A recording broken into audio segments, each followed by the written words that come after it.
हमीरपुर के DAV school परिसर में परीक्षा पर चर्चा कार्यक्रम का आयोजन किया गया, जिसमें डीएवी स्कूल के 1000 बच्चों ने हिस्सा लिया। प्रधानमंत्री नरेंद्र मोदी के परीक्षा पर चर्चा कार्यक्रम का लाइव कार्यक्रम को बच्चों ने देखा।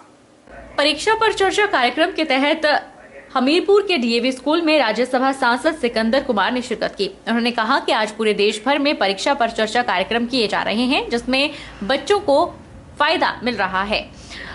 उन्होंने कहा कि 1000 से ज्यादा बच्चों ने परीक्षा पर चर्चा कार्यक्रम में हिस्सा लिया। इस कार्यक्रम के माध्यम से अपने तनाव को कम करने के लिए काम किया जा रहा है। परीक्षा पर चर्चा से बच्चों को परीक्षाओं के दिनों में तनाव से मुक्ति मिल रही है, दबाव से बाहर निकलकर परीक्षा देने में मदद भी मिल रही है। उन्होंने कहा कि देश के करोड़ों छात्रों से प्रधानमंत्री संवाद करते हैं, जिससे देश के बच्चों को लाभ मिल रहा है।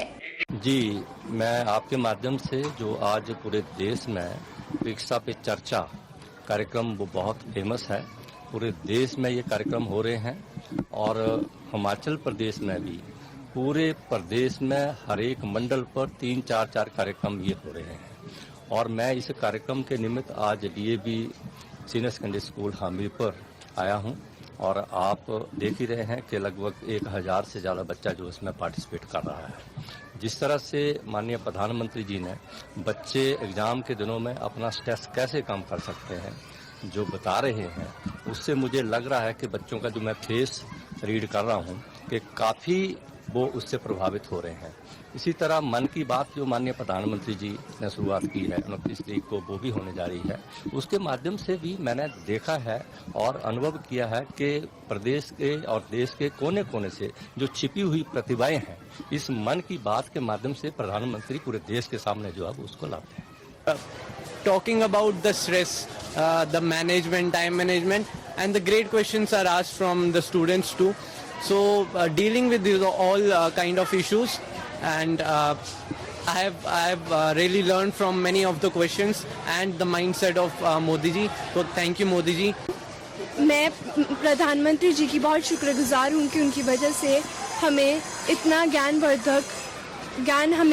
प्राप्त हुआ और मैं हमारे आदरणीय प्रधानाचार्य मिस्टर विश्वास शर्मा की भी धन्यवाद देना चाहती हूँ, क्योंकि उनकी वजह से हमें इतना अच्छा ज्ञान प्राप्त हुआ और हम सब छात्र बहुत ही ज़्यादा प्रोत्साहित हुए।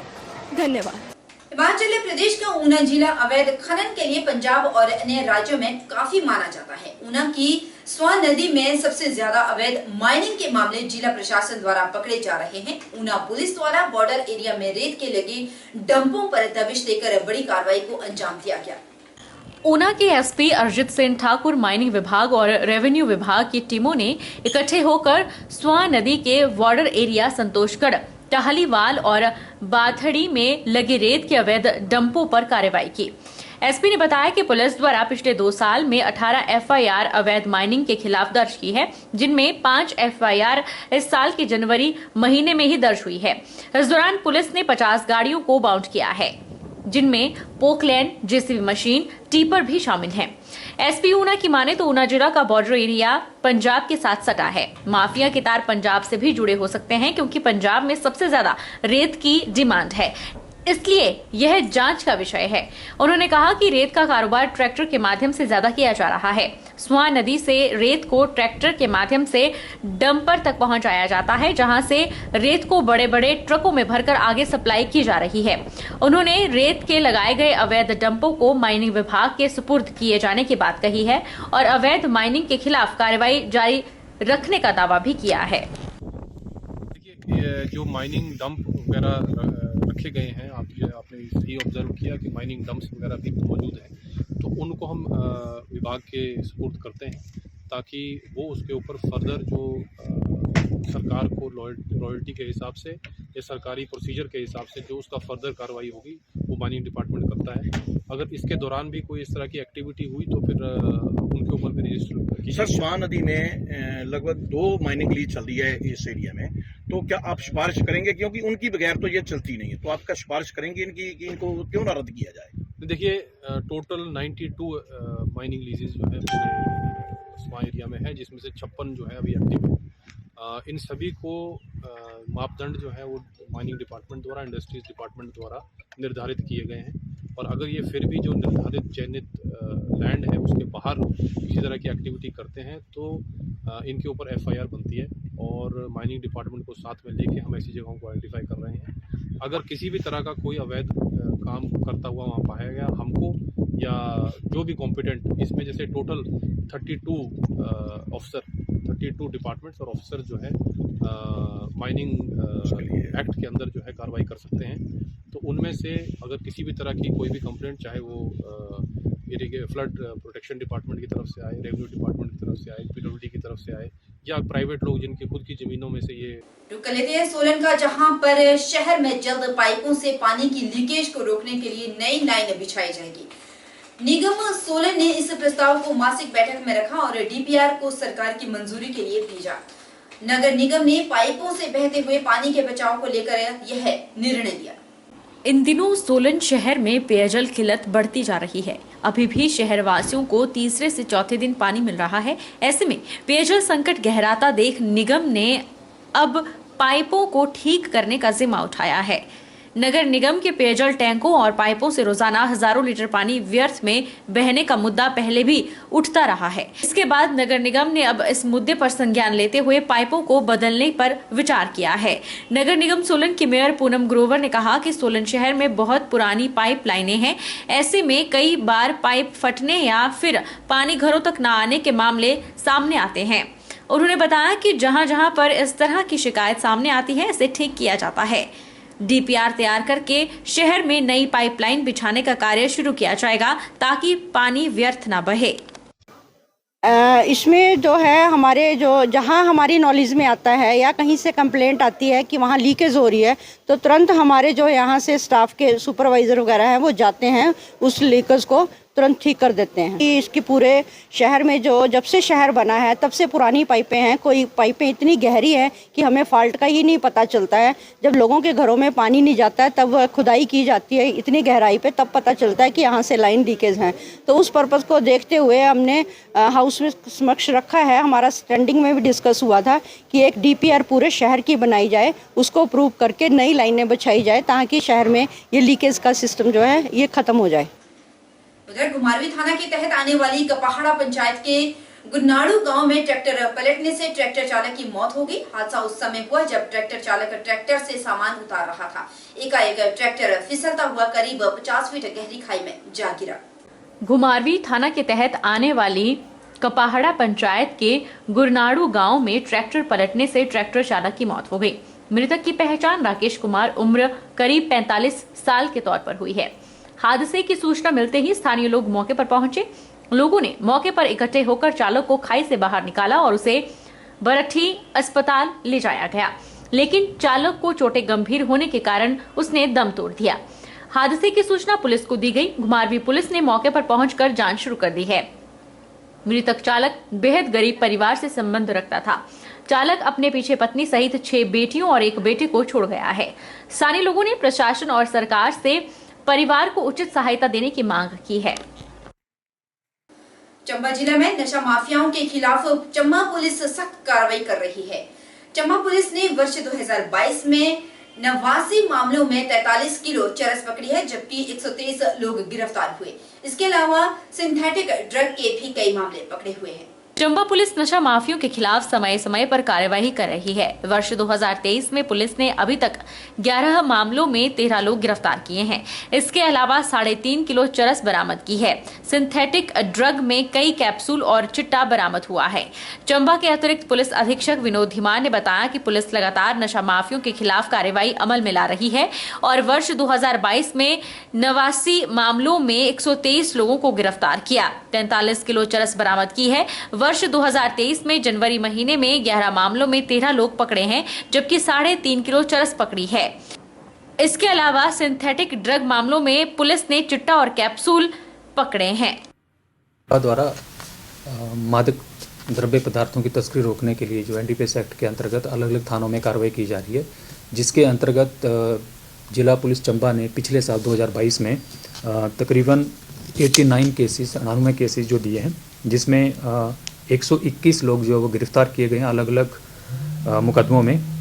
अगर मैं क्वांटिटी की बात करूं तो पिछले साल 2022 में पुलिस ने चरस में 43 केजी 43 केजी के आसपास चरस रिकवर की है, सीज़ की है अलग अलग मुकदमों में। इसके साथ सिंथेटिक ड्रग्स क्योंकि बहुत प्रचलन में है आजकल, सिंथेटिक ड्रग्स में 416 टैबलेट्स में पुलिस ने सीज़ किए हैं अलग अलग केसेस में। और हेरोइन चिट्टा के नाम से जो विख्यात है ड्रग्स, ये 201 ग्राम 2022 में पुलिस ने जो अलग अलग मुकदमों में सीज़ की है। 2023 के आंकड़ों की बात करें तो SIU की टीम और अलग अलग थानों में पुलिस ने इस बार जनवरी माह में ही करीब 11 केसेस रजिस्टर्ड किए हैं, जिसमें 13 व्यक्तियों की गिरफ्तारी हुई है। चरस में अगर इसमें क्वांटिटी की बात करें तो टोटल 3.5 किलो के आसपास जो है पुलिस ने चरस रिकवर की है। इसके साथ ही चिट्टा में पुलिस ने 23 ग्राम चिट्टा जो है वो अलग अलग केसेस में रिकवर किया है। पुलिस इस तरह की कार्रवाई जो है वो आगे भी जारी रखेगी। मेरी स्थानीय जनता से और आम लोगों से अपील है कि वो इस तरह के नशे में अगर कोई व्यक्ति संलिप्त है और कोई गैंग ऑपरेट कर रही है या कोई इस तरह के लोग जो हैं वो इस गोरख धंधे में शामिल हैं और आगे वाली जनरेशन्स को वो इस ड्रग्स नशे की लत में फंसा रहे हैं, तो आप बेझिझक होकर पुलिस के साथ इन्फॉर्मेशन शेयर करें। हमारा पुलिस का व्हाट्सएप नंबर भी है, फ़ोन नंबर भी है, कंट्रोल रूम का नंबर भी है, और लोग जो हैं वो डायरेक्ट हमें भी कॉल कर सकते हैं। हम अपना नंबर व्हाट्सएप पे या सोशल मीडिया अकाउंट जो हमारे बने हैं उनके ऊपर भी शेयर हमने किया ऑलरेडी, और लोग बेझिझक को इन्फॉर्मेशन शेयर करें ताकि हम इस तरह के ड्रग्स मेनास के अगेंस्ट जो है वो यूनाइटेडली लोगों की सहायता से लड़ सकें। लंपी वायरस के मामलों ने हिमाचल प्रदेश में गोवंश को अपना शिकार बनाया। हजारों की संख्या में पशु इसकी चपेट में आए। सोलन जिला में भी अगस्त महीने में लंपी वायरस का मामला सामने आया था, लेकिन आज जिला में एक भी लंपी वायरस का मामला एक्टिव नहीं है। पशुपालन विभाग सोलन के उपनिदेशक डॉक्टर बीबी गुप्ता का कहना है कि अगस्त महीने में जिला सोलन में पहला मामला लंपी वायरस का सामने आया था। अब तक जिला में 18,500 मामले ऐसे थे जो लंपी वायरस से ग्रसित हुए थे, जिनमें से 1,650 पशुओं की मौत हुई है। बाकी पशु जिला में ठीक हो चुके हैं। उन्होंने कहा कि जैसे ही लंपी वायरस का मामला जिला में सामने आया था, उसको लेकर पशुपालन विभाग अलर्ट हो गया था। समय समय पर वैक्सीनेशन किए जाने पर जिला में आज एक भी लंपी वायरस का मामला एक्टिव नहीं है।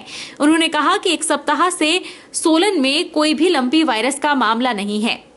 लंपी से बचाव को लेकर विभिन्न कैंपों का आयोजन पशुपालन विभाग द्वारा किया गया और रैपिड रिस्पांस टीमें भी जिला में बनाई गई। आज जिला इन मामलों से मुक्त हो चुका है। लंपी वायरस के बारे में मैं आपको बताना चाहूँगा कि जिला सोलन की जब हम बात करें तो आज बड़े सौभाग्य की बात है कि हमारा जिला जो है वो वर्तमान में लंपी वायरस से बिल्कुल मुक्त हो गया है। आज की डेट में कोई भी एक्टिव केस हमारे पास लंपी वायरस का नहीं है और पिछले एक सप्ताह से नया केस कोई भी नहीं आया है। 3 एक्टिव केसेस थे जो अब रिकवर हो चुके हैं। 18,500 के करीब हमारे पशु इसमें ग्रसित हुए थे, जिनमें से कि 1650 के करीब मृत्यु हुई है और बाकी जो है वो रिकवरी हो चुकी है। आज की डेट में कोई भी ग्रसित नहीं है। वैक्सीनेशन हमने सबसे प्रथम चरण में जो है वो कारपेट वैक्सीनेशन जो की है वो बॉर्डर एरियाज जो हमारे विभिन्न स्टेट्स के साथ बॉर्डर लगते हैं, पंजाब और हरियाणा के साथ, उनमें 100% वैक्सीनेशन कर दी गई है। और उस कड़ी में हमने अभी तक पूरे जिला सोलन में 65,000 पशुओं को वैक्सीन लगा दी गई है और बाकी भी कार्य जो है वो जारी है और कुछ ही दिनों में जो है सभी को वैक्सीन लगा दी जाएगी। ऐतिहासिक शहर नाहन के 26 वर्षीय अनिरुद्ध वर्मा एयरफोर्स में फ्लाइंग ऑफिसर बने हैं। हाल ही में बेंगलुरु में अनिरुद्ध वर्मा की पासिंग आउट परेड हुई थी। अनिरुद्ध वर्मा की इस उपलब्धि से परिवार में खुशी की लहर है। नाहन के 26 वर्षीय अनिरुद्ध वर्मा एयरफोर्स में फ्लाइंग अधिकारी बने हैं। अनिरुद्ध वर्मा ने बताया कि 21 जनवरी को जब उनकी पासिंग आउट परेड हुई तो उनके लिए यह बेहद गौरवान्वित करने वाला पल था। उन्होंने कहा कि 1.5 साल की कठिन ट्रेनिंग के बाद उनकी पासिंग आउट परेड हुई और आज फ्लाइंग ऑफिसर बनकर वह बेहद खुश हैं। मैंने अपना ये टेस्ट FCAT के द्वारा निकाला था और मुझे ज्वाइन किए 1.5 साल हो गया है। मैंने 1.5 साल की ट्रेनिंग के बाद अभी 21 जनवरी 2023 को मेरी पासिंग आउट थी बेंगलोर में AFTC में, एयरफोर्स टेक्निकल कॉलेज। मैं एयरफोर्स में टेक्निकल ऑफिसर की रैंक पे लगा हूँ। स्टार्टिंग रैंक अभी फ्लाइंग ऑफिसर है। 21 जनवरी को जब पासिंग आउट हुई, जब मैं पहली बार उस पोर्टल से निकला, तो मेरे लिए वो बहुत खुशी और गर्व की बात थी। मेरी आंखें भर आई थी उस समय, क्योंकि 1.5 साल की इतनी कठिन ट्रेनिंग के बाद जब आप उस पोर्टल से निकलते हो तो वो एक एक्सपीरियंस अलग ही होता है। वो आप किसी को बता नहीं सकते, बस फील कर सकते हो जो आप अपने देश के लिए करते हो। फ्लाइंग ऑफिसर अनिरुद्ध वर्मा के पिता संजीव वर्मा और माता अनीता वर्मा ने बताया कि अनिरुद्ध बचपन से ही होशियार था और टेक्निकल साइड से ही उसका ज्यादा लगाव था। उन्होंने कहा कि बच्चे की उपलब्धि के बाद वह अपने आप को गौरवान्वित महसूस कर रहे हैं। और ये बचपन से ही टेक्निकल में इसका बहुत रुचि रही है। कुछ ना कुछ ऐसे टेक्निकल काम करता था, हमें भी ऐसा लगता था कि कुछ बड़ा होकर के टेक्निकल में जाएगा। तो बचपन से ही इसकी टेक्निक में बहुत रुचि थी। कुछ ना कुछ ये मशीनरी से ऐसा कुछ बना देता था, खराब पुर्जे को भी ऐसा बना देता था, वो काम करने लग जाता था। हमें ऐसा लगता था कि कुछ ना कुछ ये बड़े होकर कोई टेक्निक इंजीनियर बनेगा या कुछ टेक्निक से रिलेटेड कुछ चीज बनेगा अपने टाइम में। तो उसने आज ये कर दिखाया, हमें इसके ऊपर बहुत प्राउड है। हमारा सीना चौड़ा हो गया इसको देख के, इसकी पोस्ट को देख के, इसके काम को देख के। इसके सब ऑफिसर्स इसकी बहुत तारीफ कर रहे थे कि बच्चा बहुत अच्छा है, बच्चा बहुत लाइक है, ये राइज करेगा अपने टाइम में। तो एक माँ बाप के लिए इतनी अच्छी खुशी की बात क्या होती है। मतलब बहुत अच्छे से अपने जीवन में तरक्की की है, ऑफिसर बना है। ये सब टीचर्स का, बड़ों का, दादा दादी का, भगवान का आशीर्वाद है।